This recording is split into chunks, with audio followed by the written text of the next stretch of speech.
This is Devlog 7 for Project 2, a dark fantasy VR game we're making here at Alta. While watching this week, we'd love to know your favourite feature in the game from what we've shown in these devlogs so far. Let us know with a comment down below, and when we next showcase that feature, your comment might get picked out and shown in a future video. And with that, let's dive into this week's devlog, with us starting off here in the menu environment to take a look at some early accessories you can add to your character to customize them even more. We've talked about customizing your look in previous devlogs, but now we have the initial implementation of bracelets or arm guards in the game, which is something you can see on your character's arms from your perspective, as well as rings, which you can also see on your character from your perspective. In the future, you can imagine these being a variety of different accessories, and some could even alter the stats of your character. Stats, I hear you all saying? Yeah, we have stats now. Here we are in the dungeon, and you can see on the inventory screen here, if we go over to the stats tab, we have things like strength, dexterity, and intelligence. These three stats all directly correlate to how much health you have, how fast you move, and how quickly your abilities recharge. I guess also while we're here and talking about and showing the inventory UI, this is it in its current implementation in the game, unless you see things like your equipment loadout, your inventory of items, and you can even see quests you have taken or completed so far. Most of this inventory UI you're seeing here has been in the game for a while now, but I thought now was a good time to showcase it so that when it does change and evolve over time, you have kind of a base point of where we were as we evolve and change this system.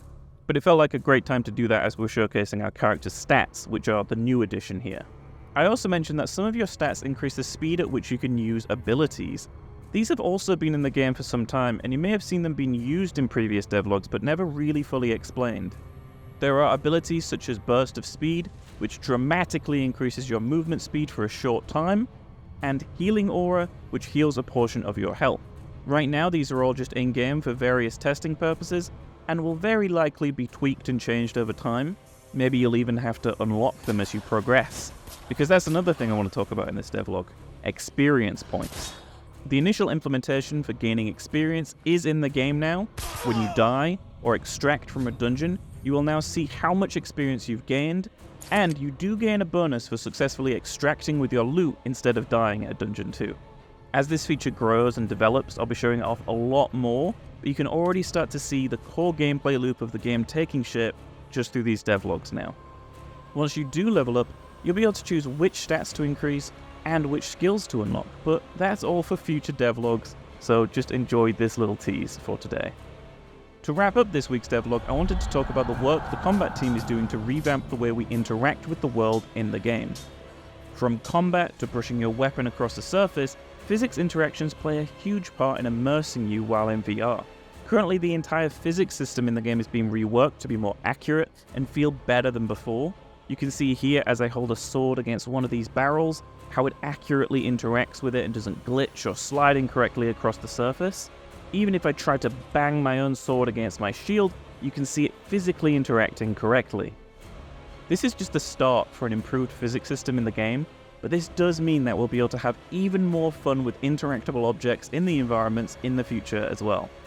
Already in this development environment you see here, this is way too much fun to play around with and feels really satisfying, and most importantly, accurate when playing around with objects. Stay tuned for a lot more on this as it progresses very soon.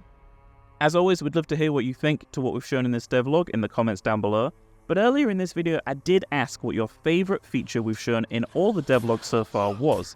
It could be something from this video or a prior one, but let us know with a comment on this video down below, and when we next showcase an update on that feature, your comment might get picked out and shown in a future video. If you liked what you saw in this week's devlog, please like the video, it will help others get to see these too, and subscribe to the channel to stay up to date with these devlogs every week. We also have a Discord server for Project 2. You can join via the link on the screen, or click the link in the description, and let us know what you think to what we've shown of the game so far, and chat to others watching the game develop too. Thanks again for watching this week's devlog for Project 2, and see you all in the next one.